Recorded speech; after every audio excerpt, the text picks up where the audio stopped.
Hello students, मेरा नाम doctor Gajendra पुरोहित है। अगर आप CSIR net gate IIT JAM अगर आप इंजीनियरिंग कर रहे हैं, BSc कर रहे हैं या किसी भी एग्जाम की तैयारी कर रहे हैं तो मेरी जो ये सीरीज है फाउंडेशन सीरीज, ये बहुत ही हेल्पफुल है। यहाँ पे बहुत सारे बेसिक कंसेप्ट एंड उसका जो एप्लीकेशन है वो डिस्कस कर रहा हूं। सुन आज मैं बात करूंगा गामा फंक्शन के बारे में। तो गामा फंक्शन हमारे पास क्या होता है, एक इम्प्रॉपर इंटीग्रल होता है और ये हमारे पास क्या होता है, सुन कन्वर्जेंट होता है। सो अगर स्टूडेंट अगर आपको यहाँ पे दे रखा है 0 से इन्फिनिटिव e की power -x x power 4 dx में आपसे बोलूं कि यार इसका इंटीग्रेशन करिए, तो सुन यहाँ पे क्या करते हैं, इसका आइलेट लगाते हैं और आइलेट से बहुत लंबा हो जाता है बाई पार्ट इंटीग्रेशन से।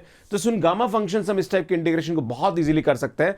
मतलब इस टाइप का इंटीग्रेशन तो उसकी वैल्यू हमारे पास गामा n के बराबर होती है। तो सुन जो पावर होती है वो बढ़ के एक बार यहाँ पे आ जाती है। अगर हमारे पास यहाँ पे 4 पावर है तो सुन ये बढ़ के हमारे पास यहाँ पे इसकी जो वैल्यू आ जाएगी वो क्या आ जाएगी, गामा 5 है। ये गामा 5 का मतलब होता है सुन 4 फैक्टोरियल, मतलब हमारे पास आएगा 1 इंटू 2 इंटू 3 इंटू 4। सुन ये हमारे पास क्या आएगा, इसका आंसर आएगा। ये इसका एप्लीकेशन होता है। पर स्टूडेंट कभी कभी यहाँ पे आपके पास जो फंक्शन आता है, गामा जो फंक्शन होता है, इसके बारे में स्टूडेंट्स को बहुत डाउट होता है कि सर जो गामा हमारे पास 10 है तो इसकी वैल्यू कैसे निकालेंगे। तो सुनिए 9 फैक्टोरियल आएगा, मतलब 1 से लेकर 9 तक मल्टीप्लीकेशन आएगा। पर स्टूडेंट कभी कभी यहाँ पे हमारे पास गामा 5/2 आ जाए तो इसकी वैल्यू कैसे निकालते हैं, तो इसमें एक एक हम कम करते जाते हैं। 5/2 में से एक कम किया तो 3/2, 3/2 में से एक कम किया तो 1/2 और गामा 1/2। और गामा 1/2 की जो वैल्यू होती है वो हमारे पास यहाँ पे क्या होती है, सुन √π होती है। तो इस तरह से हम बहुत इजीली यहाँ पे निकाल सकते हैं। तो किसी भी फंक्शन का गामा अगर आपको निकालना भी, किसी भी नंबर का गामा आप निकालना है तो आप इस तरीके से यहां पे निकाल सकते हैं। बहुत सारे बच्चों का होता है कि सर क्या हम नेगेटिव गामा की वैल्यू निकाल सकते हैं, तो बिल्कुल निकाल सकते हैं।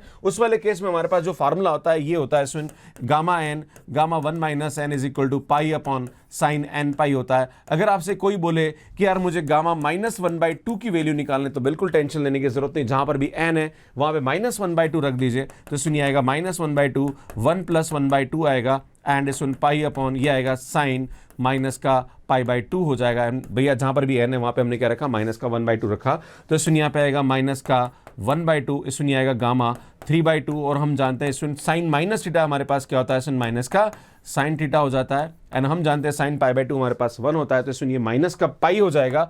अब हम क्या करेंगे, सुन इस वैल्यू को नीचे लेके जाएंगे। तो सुन गामा -1/2 जो होगा वो हमारे पास होगा -π अपॉन गामा 3/2 होगा। सुन गामा 3/2 की वैल्यू हम कैसे लिखते हैं, इसमें एक कम करेंगे तो 1/2 और लास्ट में गामा 1/2 हो जाएगा, राइट। ये 2 ऊपर चला जाएगा तो माइनस का 2π और गामा 1/2 की वैल्यू √π होती है। इसको सिंप्लीफाई करेंगे तो माइनस का √π इसका क्या आ जाएगा, सुन आंसर होगा। तो इस तरह से हम किसी भी नंबर का गामा निकाल सकते हैं, राइट, जो कि नेगेटिव नंबर भी हो सकता है, राइट। आगे बढ़ते हैं। सुन एक और चीज मैं बताना चाह रहा हूं कि जब भी हमारे पास कोई भी इंटीग्रेशन ऐसा दे रखा है 0 से इन्फिनिटिव एंड x पावर 10 दे रखा है और e की पावर सुन यहाँ पे हमारे पास -4x दे रखा है, राइट, dx। मतलब कुल मिला के मैं आपको बताना चाह रहा हूं कि 0 से infinitive x power n-1 e की पावर -λx dx दे रखा है।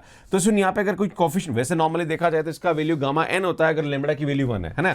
पर अगर हमारे पास लैम्बडा की वैल्यू कुछ है तो उस वाले केस में इसका जो वैल्यू होता है gamma n upon lambda power n होता है। फॉर एग्जाम्पल जैसे अगर आपसे ये बोला जाए कि इसके इंटीग्रेशन की वैल्यू क्या होगी, तो सुन हम जानते हैं n-1 है तो n आता है, मतलब 10 है तो ये क्या आ जाएगा, सुन गामा 11 आ जाएगा अपॉन लेमड़ा। लेमड़ा यहाँ पे कितना है 4, तो सुन 4 पावर 11। ये हमारे पास क्या आएगा, इसका आंसर आएगा। तो यार ये भी आपको पता होना अति आवश्यक है, क्लियर है। तो सुन इस टाइप से आप यहाँ पे देख सकते हैं, जैसे हमारे पास 1/2 है तो इसमें एक बढ़ाएंगे तो गामा 3/2 और गामा 3/2 की वैल्यू इस तरह से निकाल सकते हैं। इसी टाइप से हमारे पास ये दे रखा है 100 है तो इसमें एक बढ़ाएंगे तो गामा 10 और ये हमारे पास 100 फैक्टोरियल के बराबर होता है। सुन ये क्वेश्चन कमेंट बॉक्स के लिए, इसको सॉल्व करने में आपको कितने सेकंड्स लगे प्लीज कमेंट करके जरूर बताइए। एंड इस टाइप की वीडियोस और देखना चाह रहे तो यार यहाँ जाके पूरी प्लेलिस्ट को देख सकते हैं। अगर आप CSIR net gate IIT JAM exam की तैयारी कर रहे हैं, शॉर्ट ट्रिक्स को बहुत अच्छा करना चाह रहे हैं तो यहाँ जाके वीडियोस देख सकते हैं और यहाँ जाके चैनल को सब्सक्राइब कर सकते हैं। आप सभी का बहुत बहुत धन्यवाद, थैंक यू, बाय बाय।